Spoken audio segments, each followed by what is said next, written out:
story of Ronald, the loneliest kid you'll ever meet. You'll probably never meet him cause you've never seen him in the street. Ronald stays in the house, been pretty depressed since his dad passed and left him in the darkness of his room with insecurities, but would often consume a fifth of poisonous fumes, proceeding with an epiphany to beat his mother senselessly. Ronald stuck in the middle, the struggle to pull him off, or his mother received pain and dropped it off at the altar. She finally realized that she was stuck in the cycle, an optimist weighing options of taking her own life or dealing with all the problems she wanted to raise Ronald, realizing that domestic violence probably changed Ronald.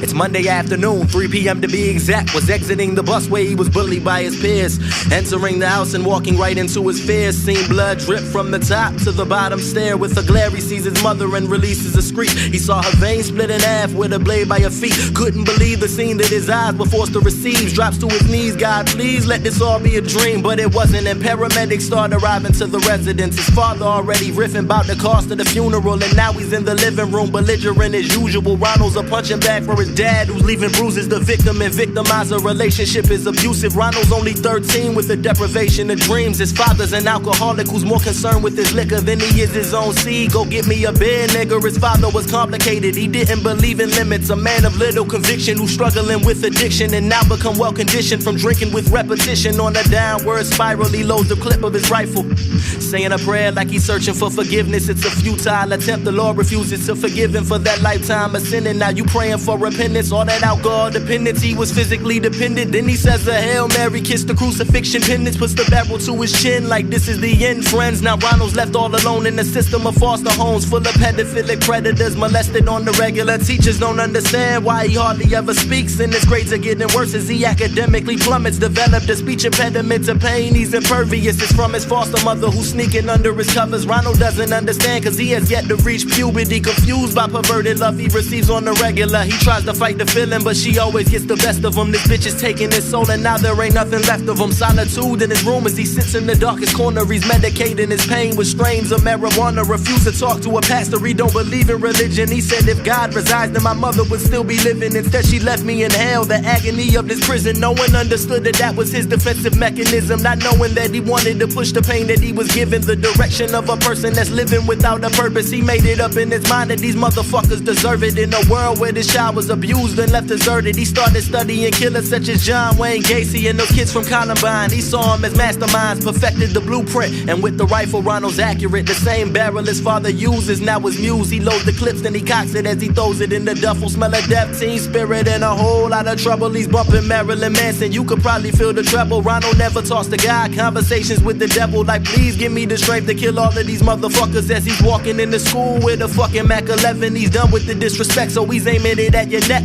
popping plenty of rounds and laying his peers down. As the blood starts to puddle, the children begin to huddle, running, dodging the bullets. Ronald's finger on the trigger, if he sees you then he pulls it. His classmates or his target, gun is hotter than August from automatic magazines he's releasing. This a massacre, genocide of his generation, and generally speaking he's giving generous portions of bullets that come and they seek and they singe, cleansing him of his sins. I'm guessing this is the end cause Ronald saved the very last shot for himself, so he places the barrel inside the center of his chest, close his eyes, take a breath, and the rest you can attest to. Story of pain and agony written by yours truly. This a treacherous allegory.